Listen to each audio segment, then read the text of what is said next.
నెల్లూరు జిల్లా మర్రిపాడు మండల కేంద్రం పసుపు సంద్రమైంది. నెల్లూరు పార్లమెంట్ టీడీపీ అభ్యర్థి వేమిరెడ్డి ప్రభాకర్ రెడ్డి, ఆత్మకూరు టీడీపీ ఎమ్మెల్యే అభ్యర్థి ఆనం రామనారాయణ రెడ్డి ప్రజాగలం బహిరంగ సభను నిర్వహించారు. మర్రిపాడు వ్యవసాయ సంఘం కార్యాలయం నుండి భారీ ర్యాలీతో సభ ప్రాంగణంకు చేరుకున్నారు. టీడీపీ, బీజేపీ, జనసేన నాయకులు వారికి ఘన స్వాగతం పలికారు. ఈ సందర్భంగా వారు మాట్లాడుతూ దోచుకునే వైసీపీ ప్రభుత్వాన్ని రాష్ట్రం నుండి తరిమికొట్టి అభివృద్ధి చేసే టీడీపీని గెలిపించుకోవాలని కోరారు. టీడీపీ అధికారంలోకి రాగానే చివరి ఆనకట్ట వరకు సాగునీరు అందిస్తామని హామీ ఇచ్చారు.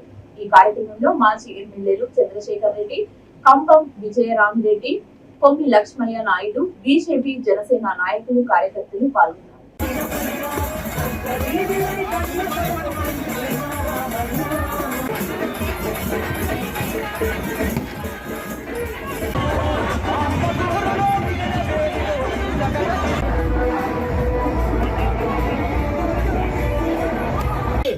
శ్రీనివాసరావు గారిని సేతుపేరావుకి వచ్చున్నాం.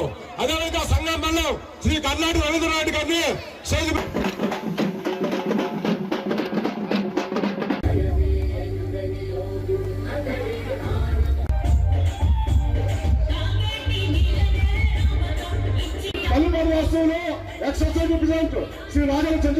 మర్రిపాడు మండల ప్రజల దాహార్తి తీర్చాలని, సాగునీటిని అందించి మెట్ట భూములుగా బీడు మారినటువంటి మీ భూములలో బంగారు పంటలు పండించాలని చెప్పి ఆనాడు ఆలోచన చేశాం.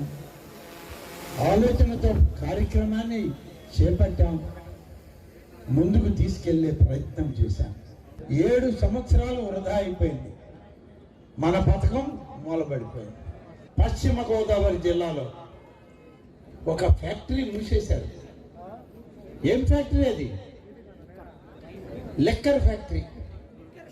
అంటే మద్యం తయారు చేసేటువంటి చక్కెర కర్మాగారానికి అనుబంధంగా ఉన్న ఫ్యాక్టరీ పశ్చిమ గోదావరిలో మూసేస్తే ముఖ్యమంత్రి గారి భాగస్వామ్యంతో ఈయనే ఆ ఫ్యాక్టరీని తీసుకున్నాడు.